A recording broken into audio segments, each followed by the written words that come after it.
विषय है व्यंजन संधि, जबकि अगले कालांश में हम जो है स्वर संधि को पढ़ा चुके हैं। अब इस समय हम व्यंजन संधि को पढ़ेंगे। तो कक्षा 6, 7, 8 के बच्चों के लिए महत्वपूर्ण विषय।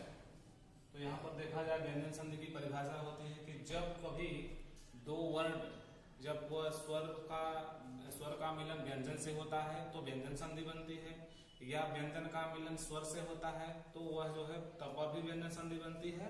और अगर हम व्यंजन के साथ व्यंजन का मेल करा देते हैं फिर भी जो है व्यंजन संधि ही बन रहा है।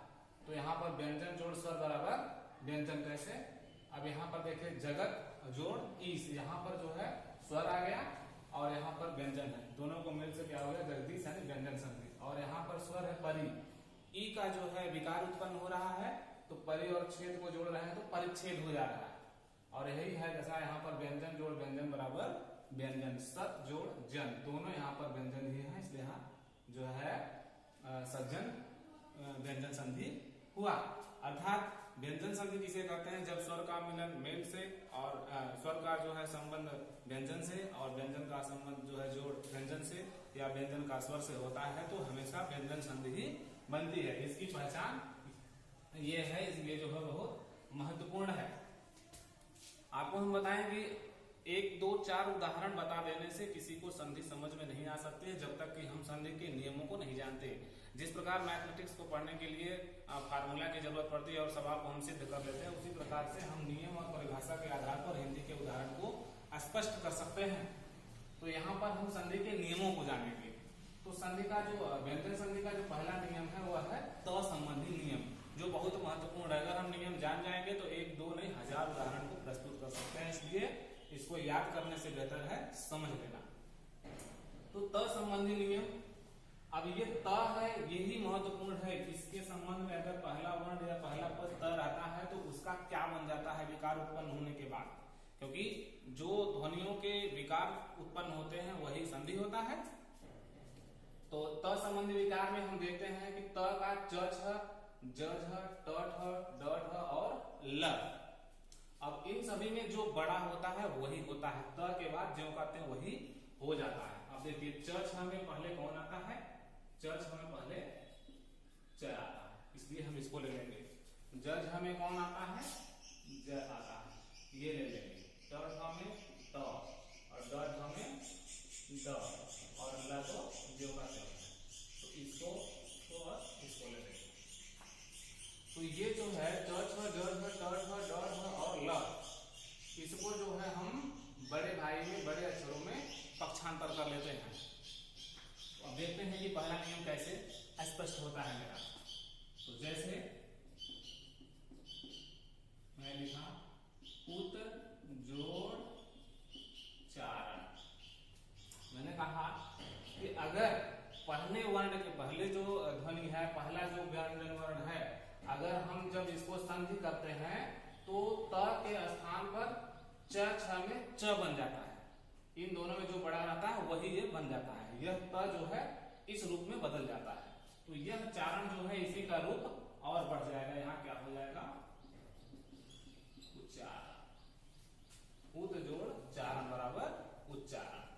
इसी तरह से दूसरा है, अब अगर हम कहेंगे कि अगर त आया है तो इस त के बाद ज झ में क्या बन जाएगा, तो ये ज बन जाएगा। दूसरा उदाहरण देखिएगा, जैसे अभी हम कह दें उत जोड़ ज्वल बराबर क्या हो गया उज्ज्वल, तो ये ज जो है इसमें परिणत हो गया, वही जो है दूना हो जाता है, जो है वही ज दोबारा बन जाता है। जैसे यहाँ ज दोबारा बन गया, यहाँ ज दोबारा बन गया। और भी कर सकते हैं, मान लीजिए सत जोड़ जन बराबर सज्जन, तो ये स्पष्ट हो गया। इसी आधार पर हम त और ठ को देखेंगे कि अगर त के बाद दूसरी ध्वनि जो है, दूसरा पद या वर्ण जो है ट आता है तो वह दोबारा ट बन जाता है। जैसे अब इसको देखेंगे, मैंने लिखा बृहद जोड़ टीका बराबर बृहद टीका, या पद जोड़ टीका बराबर पट्टिका। कहने का मतलब त के बाद यही त दोबारा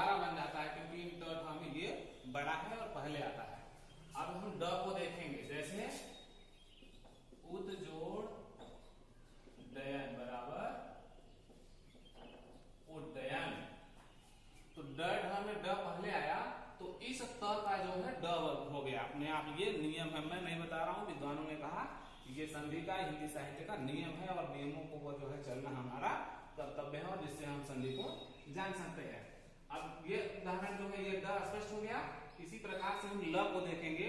क के बाद पहला वर्ण यानी पहली ध्वनिया या पहला पद में अगर ल आया तो दूसरे में जो है संधि करने पर यही ल ये जो ल में बदल जाएगा। जैसे अभी हम कहते हैं यहाँ पर तत् जोड़ ली, क्या हो गया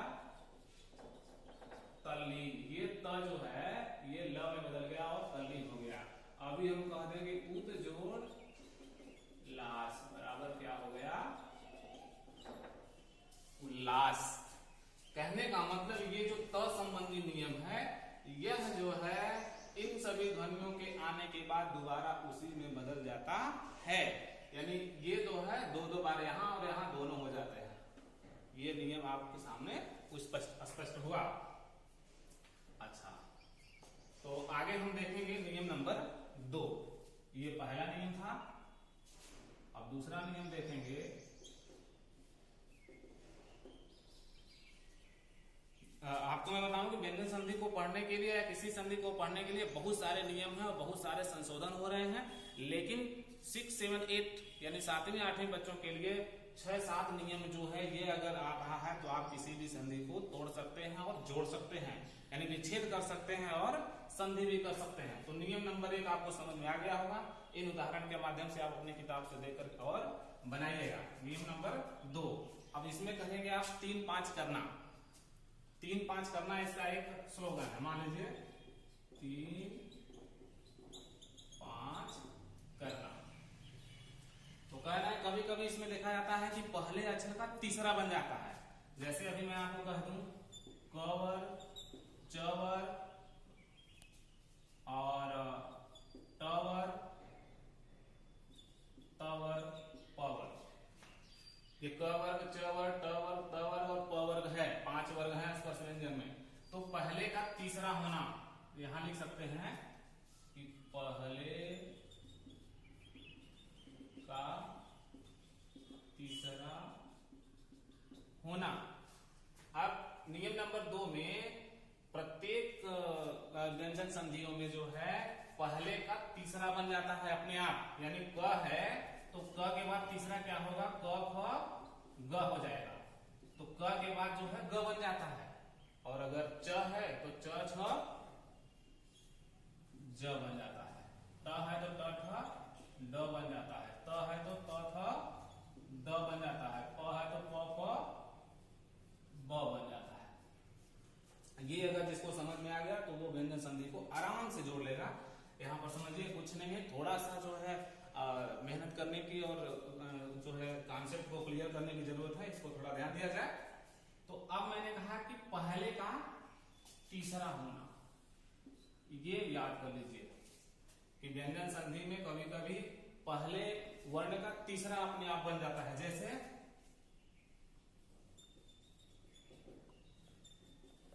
वाक जोड़ ईस बराबर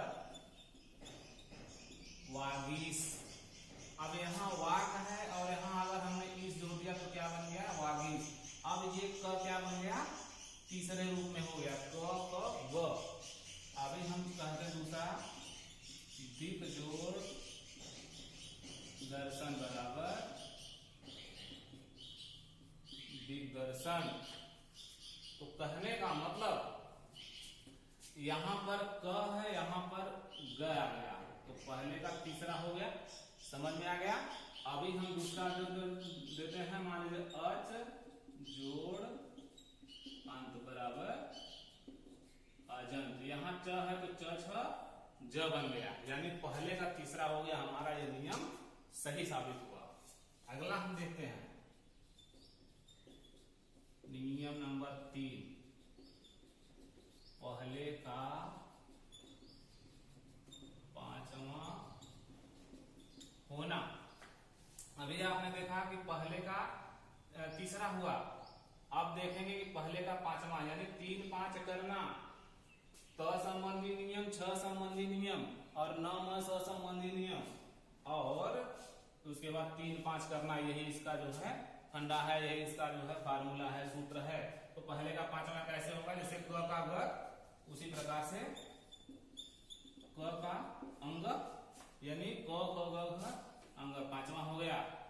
त का त थ द ध न, हाँ, ट का अड़ होना, ये न नहीं है, ये अड़ है। बहुत सारे लोग जो है इसको न का उच्चारण करते हैं, ये ट वर्गीय न है, विशेष परिस्थिति में न कहा जाता है, लेकिन इसको हम अड़क से जानते हैं। तो ये जो है पांचवा अक्षर हुआ। क का जो है न होना और क का अंग होना। जैसे देखिए, वाक जोड़ मैं बराबर वांग्मय।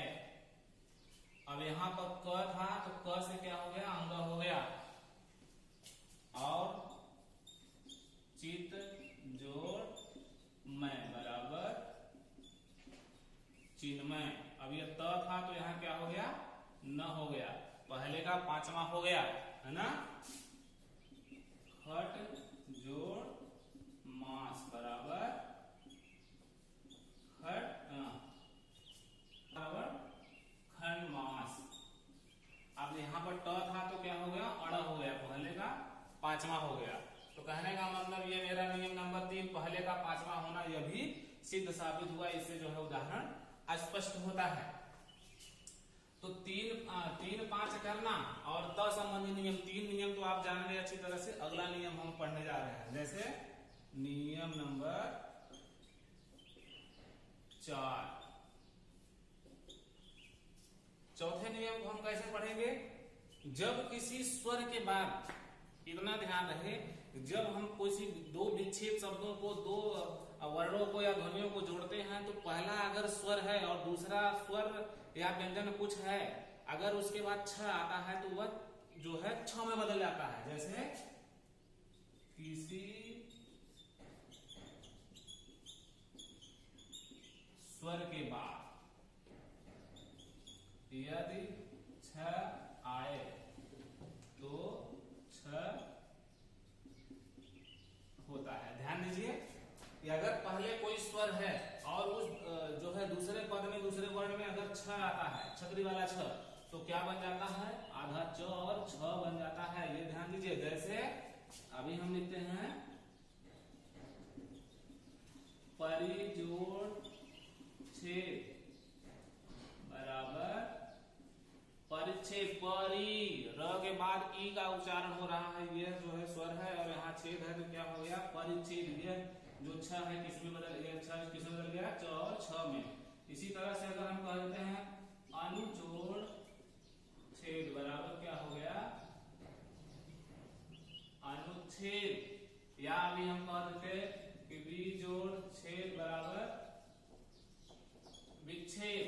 यानी यह जो मेरा छ है किसमें बदल जाता है, च और छ में। तो ये भी नियम जो है सही साबित हुआ। नियम नंबर 5, तो पांचवा नियम हम देखेंगे म संबंधी नियम। म संबंधी नियम। अभी आपने देखा कि छ संबंधी नियम, कौन सा नियम था ये, यहां कर सकते थे छ संबंधी, छतरी वाला छ संबंधी नियम, म संबंधी नियम, और यहाँ था त संबंधी नियम। तो म संबंधी नियम में क्या करेंगे, यदि पहली ध्वनि या पहला वर्ण या पहला पद अगर म है और उसके तुरंत बाद दूसरी ध्वनि या दूसरा उच्चारण करने पर म आता है, यानी स्पर्श व्यंजन क से म होता है, तो वह म जो है उसी वर्ग का जो है पांचवा अक्षर यानी या अनुस्वार बन जाता है।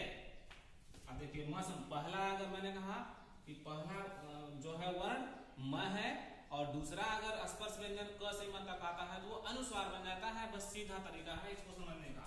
जैसे अभी मैंने कहा कि सम जोड़ सार, मैंने कहा कि अगर पहले म है उसके बाद क से म तक कोई आता है तो क्या बन जाता है, अनुस्वार बन जाता है। तो सम जोड़ सार बराबर संसार। यानी ये जो मैंने कहा कि ये म जो है, इस म के बाद कोई स्पर्श व्यंजन आया तो क्या हो जाएगा, अनुस्वार। दूसरा उदाहरण देखेंगे, सम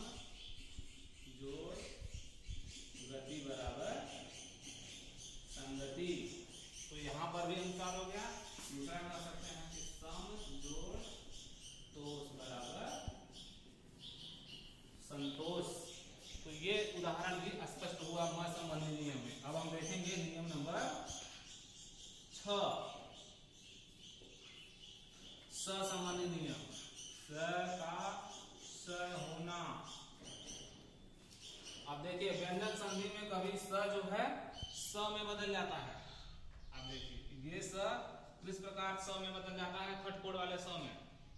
जब पहली ध्वनि अ आ के बाद अगर कोई भिन्न स्वर आता है, भिन्न ध्वनियां आती हैं, तो वहां पर अ आ के अलावा अगर कुछ आता है तो स का स बन जाता है। इस स का ये स बन जाता है। जैसे अभी हम कहते हैं वी जोड़ सम, अ आ के अलावा यहाँ क्या है, दीर्घ संधि जो है ह्रस्व संधि है। तो यहाँ पर भी यानी वी जोड़ सम बराबर क्या हो गया, विषम, है ना। नी जोड़ से बराबर निषेध। तो यहाँ जो है आप देखिए विषम और निषेध। अभी मैं कह दूं कि सु जोड़ समा बराबर सुसमा। तो ये जो स है, छोटा सा जो है किसमें खटकोड़ स में बदल गया, आप देख सकते हैं। और यहाँ पर भी आप देख सकते हैं। तो कहने का मतलब स का स होना। अभी एक महत्वपूर्ण नियम आपको मैं बता रहा हूँ जो सातवां है। अगर आप इतना समझ गए तो आपको व्यंजन संधि समझने में या किसी के सामने किसी भी परीक्षा में बताने में कोई हिचक, कोई परेशानी नहीं होगी। अगला देखिए जैसे नियम नंबर 7। अगर पहला वर्ण, ध्यान दीजिए, अगर पहला वर्ण दो संधियों में पहली संधि जो है, जो विच्छेदित होती है, टूटी हुई है, अगर तोड़े हुए हैं, अगर पहला री र स है तो क्या है, री र स हो तो इसका क्या हो जाता है, तो न ड़ में बदल जाता है। अब देखिए पहले अगर री है, र है, स है तो किस में बदल जाता है, अगर ये न क्या है, ट वर्गीय न में बदल जाता है। अड़ कहिए या ट वर्गीय न कहिए। जैसे मान लीजिए अभी हमारे लिख दिया री जोड़ न, तो क्या हो जाएगा, ऋण। अब ये जो री है किसमें बदल जाएगा, ड़ में। ये जो न जो है इसमें बदल जाएगा। अभी दूसरा मैं कह दूं कृष जोड़ न बराबर कृष्ण, ठीक है। अभी र है तो ये इस र, अगर पहली ध्वनि र है तो दूसरी ध्वनि जो है ये न को क्या कर देता है, अड़ बना देता है। जैसे परि जोड़ नाम, क्या हो जाएगा तब, परिणाम। अब मैंने कहा कि यह न जो है अड़ में बदल जाएगा, कब, जब ये र होगा और री होगा या फिर स होगा, है ना। तो ये परिणाम या राम जोड़ आयन बराबर रामायण, है ना।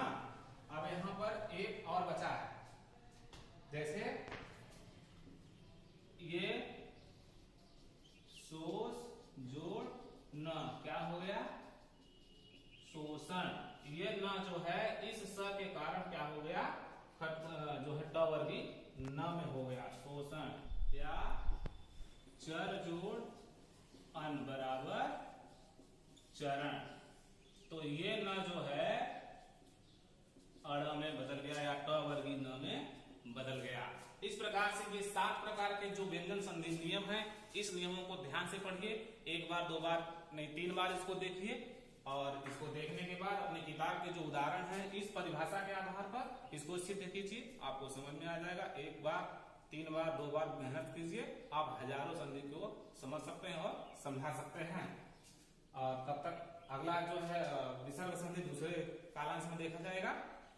और मुझे उम्मीद है कि आपको समझ में आ गया होगा। अधिक जानकारी के लिए पंकज दुबे साहित्य यूट्यूब चैनल को देखें। धन्यवाद।